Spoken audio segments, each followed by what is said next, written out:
किशनपुर नामक एक छोटे से गांव में हरिया, उसकी पत्नी और उनके 2 लड़के रहते थे। हरिया के दोनों लड़के जुड़वा थे और दोनों शक्ल सूरत में हमशक्ल थे।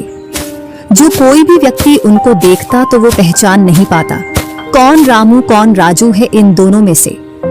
एक शाम हरिया अपनी पत्नी से बोलता है, अब तो बुढ़ापा आ गया और अब पहले जैसे हाथ पैर भी नहीं चलते। हाँ, अब आपकी और मेरी उम्र हो गई है, अब मुझसे भी घर का काम नहीं होता। क्यों न रामू और राजू के लिए सुंदर लड़कियां देखकर उनकी शादी कर दी जाए। हाँ भाग्यवान, तू बोल तो सही रही है, लेकिन मुझे रामू की फिक्र है क्योंकि उसे काम में आलस आता है और वो कैसे अपना गुजारा कर पाएगा। बातें करते करते दोनों सो जाते हैं।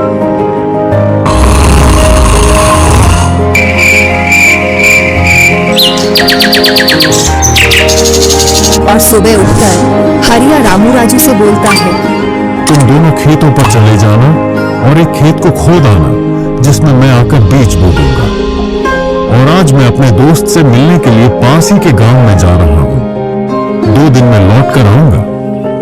हरिया तैयार होकर दूसरे गांव की ओर निकल जाता है और रामू राजू भी खेतों की ओर चल देते हैं। दोनों खेतों में जाकर काम करने लग जाते हैं। रामू ठहरा कामचोर, वह थोड़ी देर काम करने के बाद एक पेड़ की छांव में जाकर लेट जाता है। इधर राजू को सुबह से शाम हो जाती है और वह आधा खेत खोद देता है।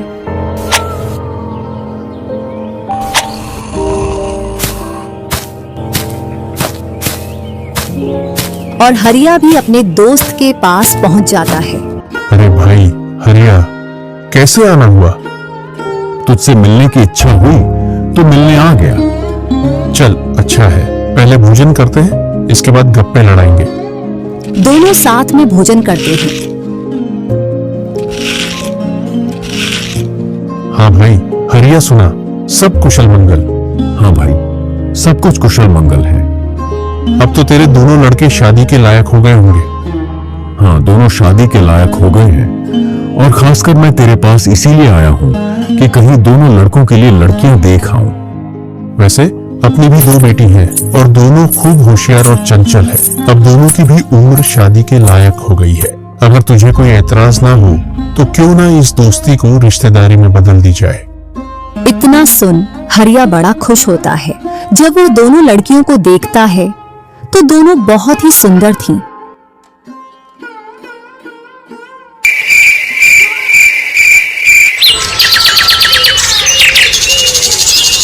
सुबह होते ही हरिया अपने दोस्त से बोलता है, मैं जल्द ही मेरी बहुओं को लेने आऊंगा। इतना बोलकर हरिया अपने गांव की ओर चल देता है। इधर रामू और राजू भी अपने खेतों पर काम करने के लिए आ जाते हैं और रामू पेड़ की छांव में जाकर सो जाता है। इधर राजू अपने काम में लगा रहता है। शाम होने को आ जाती है और हरिया भी अपने खेतों के पास आ जाता है। रामू की आंख खुलती है तो हरिया उसको आता हुआ दिखता है, तो वह खेत में जाकर काम करने लग जाता है। चलो घर, अब शाम हो गई और खेत भी पूरा खुद गया है।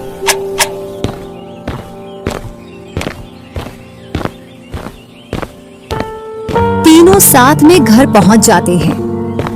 हरिया अपनी पत्नी और दोनों लड़कों को बताता है कि वह इन दोनों की सगाई पक्की कराया हूं।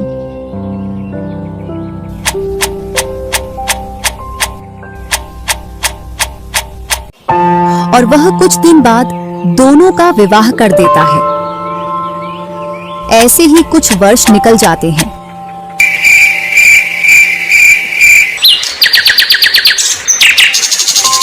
हरिया और उसकी पत्नी का स्वर्गवास हो जाता है और दोनों भाई जमीन और घर का बंटवारा कर लेते हैं।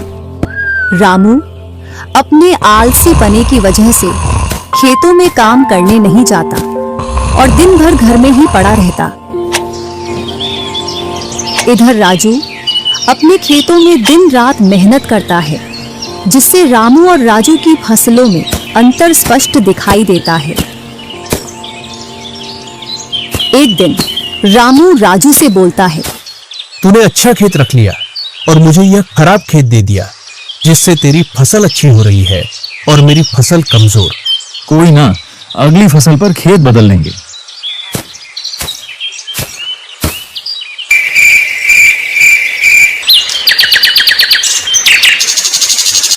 अगली फसल पर रामू राजू से खेत बदल लेता है और एक खेत ज्यादा ले लेता है। फिर भी राजू खुशी खुशी उसे खेत दे देता है। राजू के हिस्से में जो खेत थे उनमें फिर से वह दिन रात मेहनत करता।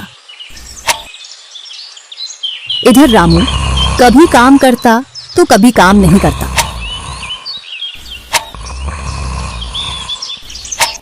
रामू के पास बीज खरीदने के भी पैसे नहीं थे, तो वह पैसे लेने के लिए जमींदार के यहाँ चला जाता। जमींदार जी, कुछ पैसे उधार चाहिए थे, जिससे मैं अपने खेतों के लिए बीज ले आता और फसल आने पर मैं आपको पैसे लौटा देता। क्यों नहीं भैया, लेकिन आपको 2 टका ब्याज देना पड़ेगा। जी जमींदार जी, मैं ब्याज दे दूंगा। जमींदार रामू को पैसे दे देता है और रामू उनसे कुछ बीज लाकर अपने खेतों में बो देता है। इधर राजू अपनी फसल की रोज देखभाल करता और रामू बोकर आया उसके बाद से अपनी फसलों को देखने के लिए भी नहीं गया। वहीं अपने घर में पड़ा रहता और दिन रात सोता रहता।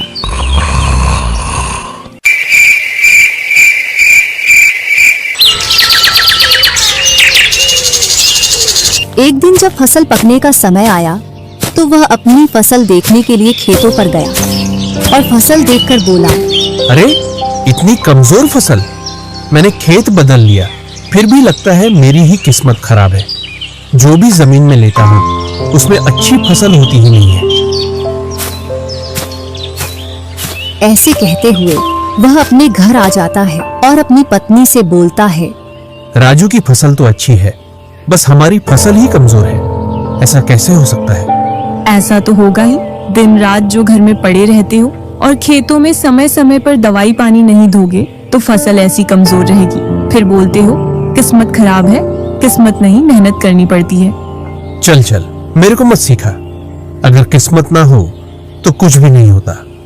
अगर मेहनत से कोई बड़ा बनता तो सबसे पहले गधा बड़ा बनता, क्योंकि उसके बराबर कोई मेहनत नहीं करता। और जो मजा जिंदगी में सोने में है वह मजा और किसी चीज में नहीं। बस इनको तो सुला दो, सोने के अलावा और कोई काम ही नहीं है।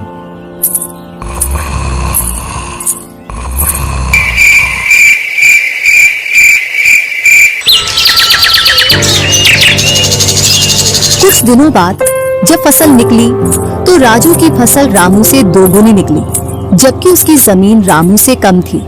रामू फसल को देखकर बोलता है, इस फसल को बेचकर आऊं या खाने के लिए रखूं? इधर जमींदार जी को भी पैसे देने हैं। अब इतनी सी फसल से कैसे काम चलेगा पता नहीं।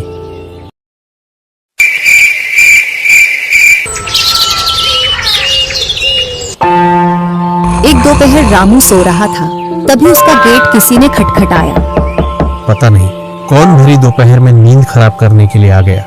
जैसे ही वह गेट खोलता है तो सामने जमींदार खड़ा दिखता है। क्या यह रामू का घर है? रामू ने सोचा, क्यों ना मैं इसे राजू के घर पहुंचा दूं, यह मुझे पहचान भी नहीं पाया। मैं तो राजू हूँ, वह वाला घर है रामू का। जमींदार सामने वाले घर पर जाकर गेट को खटखटाने लगता है।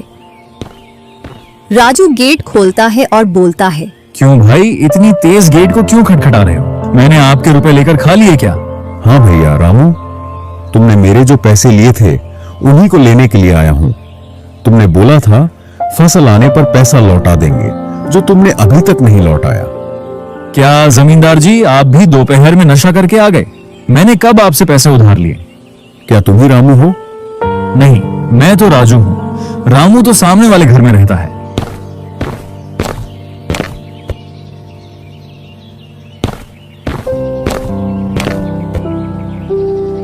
भरी दोपहरी में जमींदार का सर चकरा जाता है और वह अपने घर चला आता है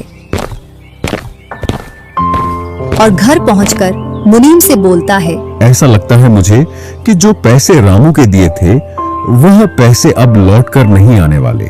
क्यों, ऐसा क्या हुआ जो पैसे वापस नहीं आ रहे हैं? रामू और उसका भाई दोनों हमशक्ल हैं और दोनों बोल रहे हैं कि रामू वह है, रामू वह है।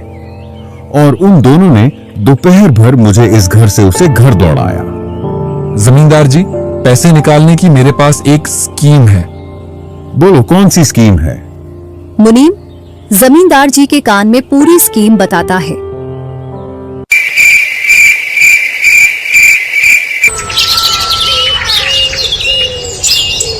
दूसरी सुबह जमींदार, मुनीम और दो आदमी जिनके हाथ में लाठी थी, चारों लोग रामू के घर की ओर चलते हैं। जैसे ही रामू के घर के पास पहुंचते हैं तो जमींदार और दोनों लोग थोड़ी दूर रुक जाते हैं। अरे रामू भैया, बाहर निकलो, मैं पास ही के गांव से आया हूँ। जरूर जमींदार होगा, मैं आज गेट खोलूंगा ही नहीं। मैं तुम्हारी ससुराल से आया हूँ। तुम्हारे ससुर साहब ने तुम्हारे लिए कुछ रुपए और कुछ आभूषण भेजे हैं, क्योंकि बुढ़ापे की वजह से उनसे यहाँ तक आने की नहीं बन पा रही थी, इस वजह से उन्होंने मुझे भेजा है। इतना सुन रामू के मन में लालच आ जाता है और वे फटाक से गेट खोल देता है। कहाँ है पैसे और धन? क्या तुम्हारा ही नाम रामू है? हाँ, मेरा ही नाम रामू है। कहाँ है धन? यही पास में रखा है, चलो दोनों उठा लाते हैं। वह मुनीम के साथ चल देता। थोड़ी दूर चलने के बाद मुनीम जमींदार जी को बुला लेता है। जमींदार और दोनों लोग रामू के पास आ जाते हैं। लाओ, मेरे पैसे लौटाओ, ब्याज समेत। मैंने आपसे पैसे नहीं लिए। ये ऐसे नहीं मानेगा। अब तुम दोनों के हवाले करता हूँ, तुम चाहे जैसे इससे पैसे निकालो। और दोनों आदमी रामू को लठ से मारते हैं। रामू चिल्लाता हुआ, अरे भाई रुको, अरे भाई रुको, मत मारो, अरे भाई रुको, मत मारो। इधर वह दोनों रामू में दे लठ लठ बरसा रहे थे। तभी राजू गेट खोलकर देखता है तो रामू पर कुछ लोग लठ से वार कर रहे थे। तो वह दौड़कर उनके पास आता है और बोलता है, अरे भाई रुको। इस रामू ने आज से 5 महीने पहले मुझसे पैसे लिए थे। जब लौटाने की बारी आई तो बहाने कर रहा था। कितने पैसे हैं? 2000। रुको, मैं लाता हूँ।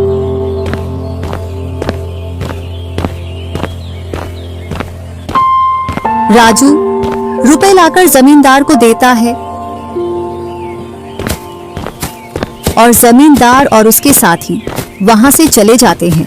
इधर रामू भी अपने घर में चला जाता है और राजू भी।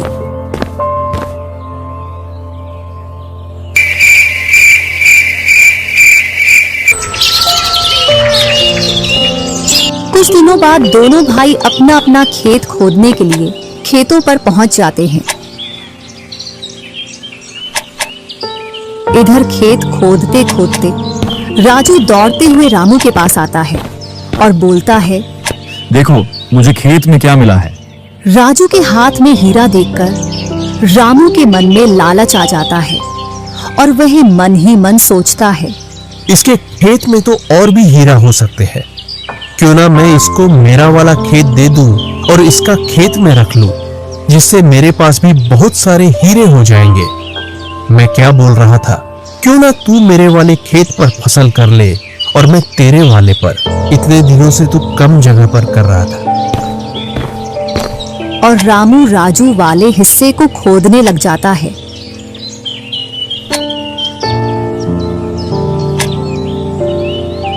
शाम तक पूरे खेत को खोद देता है, लेकिन उसे उसमें कुछ भी नहीं मिलता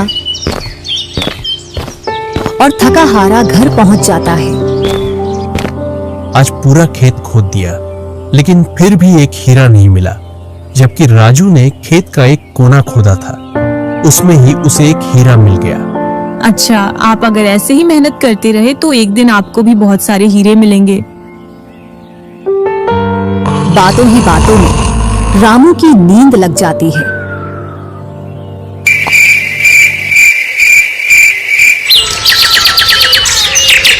और जब सुबह होती है तब वह बोलता है, आज जैसी नींद मुझे कभी नहीं आई। हाँ, अगर तुम ऐसे ही मेहनत करते रहे तो आपको रोज ऐसी नींद आएगी। और रामू उसे वर्ष राजू की तरह अपने खेतों में मेहनत करता है और दोनों की फसलें बराबर निकलती हैं, जिससे रामू के चेहरे पर अलग ही चमक दिखती है। एक दिन चारों लोग साथ में बैठकर खाना खा रहे थे। क्या सच में उस दिन खेत में से हीरा निकला था? हाँ भैया, निकला था ना। जो आज आपके घर में उसकी वजह से कई सारे हीरे रखे हैं। इतने में ही रामू की पत्नी बोलती है, वह तो नकली था, आपसे काम करवाने के लिए। इसी प्रकार बातें करते करते चारों लोग अपने अपने घरों में जाकर सो जाते हैं।